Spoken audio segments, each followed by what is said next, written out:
bizim dünyanı fəth eləmək üçün kifayət qədər insani resurslarımız var. Hər bir insan bir dahidir. Lap 1000 nəfərdən biri ən azı biz istəyən səviyyədə, yüksək səviyyədə ekspert olsa, biz dünyanı fəth edə bilərik. Siz düşünməyin ki, mənim çoxlu tələbələrim olub Harvarddan. Yəni onlara ikinci beyin təlimi keçmişəm, Rapid Mind Shift təlimi. Ya nə bilim Almaniya universitetlərindən, Cambridge-dan, Oxford-dan. Mən fikirləşirdim ki, indi bu adam gələcək.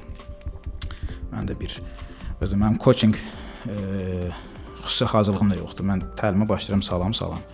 Yəni bir framingim də yoxdur ki, təlimdən qabaq istoriyamı danışım belə. Elə adi qaydada.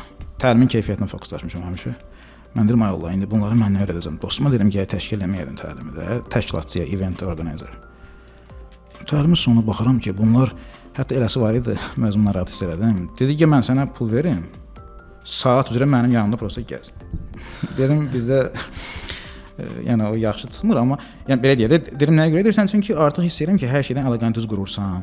Yəni sadə bir zehni səliqəmin olmağı bir növ bütün universitetin ona keçdiyi biliyi heç nə elədi. Daha doğrusu ondan daha üstündür. Mən deyirəm ki, fərdi inkişaf həmişə universitet təhsilindən üstündür. Elon Musk'ın bir yaxşı sözü var. Deyir, let's not confuse education with schooling. Təhsil ayrıdır, məktəb ayrıdır, universitet ayrıdır. Universitetin, məktəbin məqsədi təhsil deyil əslində, çox da.